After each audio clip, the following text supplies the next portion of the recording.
Follow along with me as I bake, cook, and clean for my boyfriend until he agrees to let me be a trad house husband.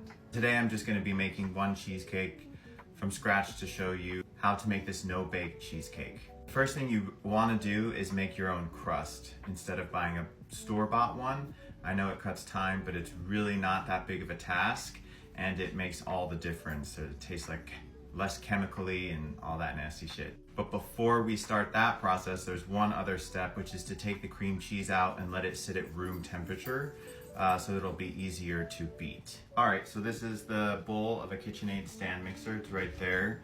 This is a giant tub of cream cheese because I'm cheap and I love Costco and I get everything in bulk. And this is a cup. You need 8 ounces or 1 cup of cream cheese. So you want to empty it out of here, put it into here to make sure it's one leveled cup, and then put it into the bowl.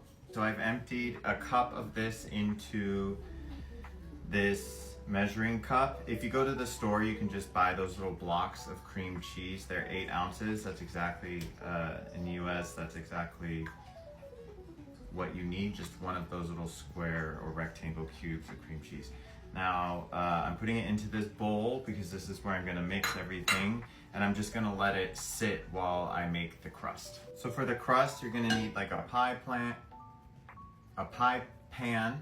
1/3 a cup of butter, 1/4 a cup of sugar, and as I stated, because I'm a Costco slut, everything I have is in bulk. A little bit of cinnamon and graham crackers. You'll want to put half of one of these things into a Ziploc bag,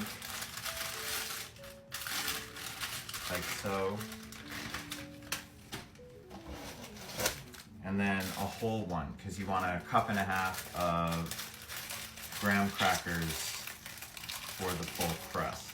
Then you're going to take this, whatever you want. I just found this in the kitchen, to beat the shit out of the graham crackers so that they form crumbs. You could do this in a food processor too, but I don't have one, until they're not perfectly small in shape and there's still some smaller, larger chunks in it. So as you can see, there's some different sized chunks in here, but largely crushed. And in here, I'm going to add 1/4 a cup of white sugar, 1/2 teaspoon of cinnamon, a little pinch of salt, and then I'm going to melt my butter in a bowl that's big enough to hold all of what I just put in this bag. All right, so here's my bowl of melted butter, big enough to fit these ingredients. I just put the sugar, the cinnamon, graham crackers. You can also just buy cinnamon graham crackers. That is helpful, but again, I didn't have those, so I just made do. I pour all this in here, and then you mix it up with a spoon.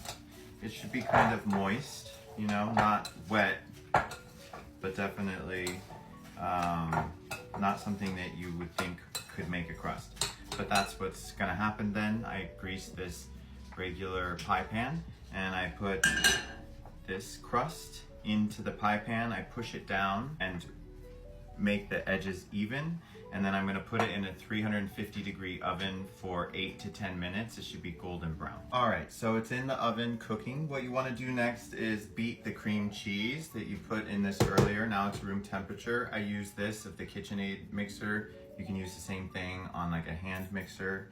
And you just wanna beat it until it's more fluffy, more airy. And 1 can of sweetened condensed milk, 14 ounces. This is the Kirkland brand because I'm a Costco girly.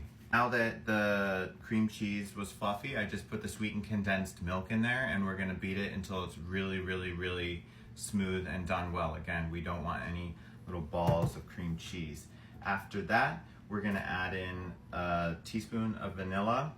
Seriously, just a pinch of salt because this lemon juice has some salt also as a preservative. 1/3 a cup of this lemon juice. And once all that's incorporated and smooth, you'll see that the consistency kind of fluffs up and kind of gets a little stiff-ish, and you're gonna put it into the cooled crust that you made and took out of the oven earlier. So here's the crust out of the oven. You can see how it's toasty brown, not burnt, and it's staying in place because it's cooked. Now we just let it cool completely before we put the cream cheese mixture in. So here's the cheesecake. You can see it's a little jiggly, but there's some air and some girth to it now because of the lemon juice. So I'm gonna go ahead and put it in the fridge. It needs to be in the fridge for at least 2 to 3 hours. It really depends on your fridge temperature, all that stuff, but you just want it to get a little more set and hard. It's not going to be like a cooked cheesecake where you slice a knife through and it's like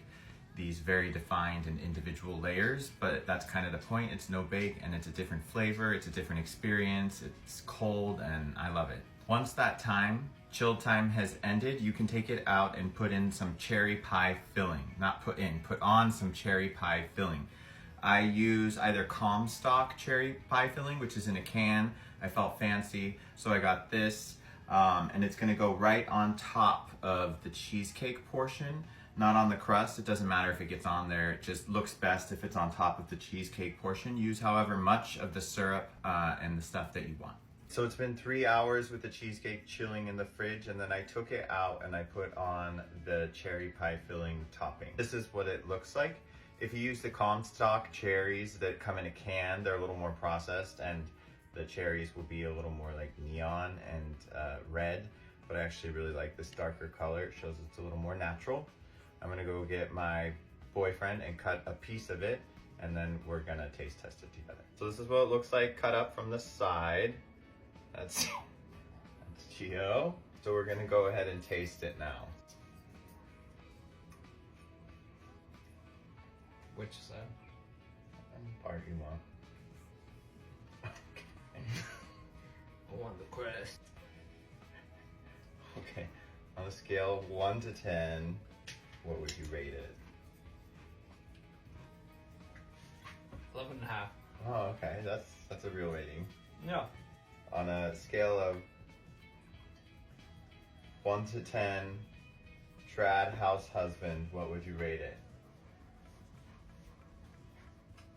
Really good. Did you hear what I said? No. On the scale is 1 to 10, Yeah. like how much trad house husband material is it? What is trad house? All right, so as you can see, we have a lot of work to go to get there. So send me in your submissions of what you think I should cook next, and maybe he'll figure out what the rating scale is. Bye! Leave your comments, likes, share, follow for more.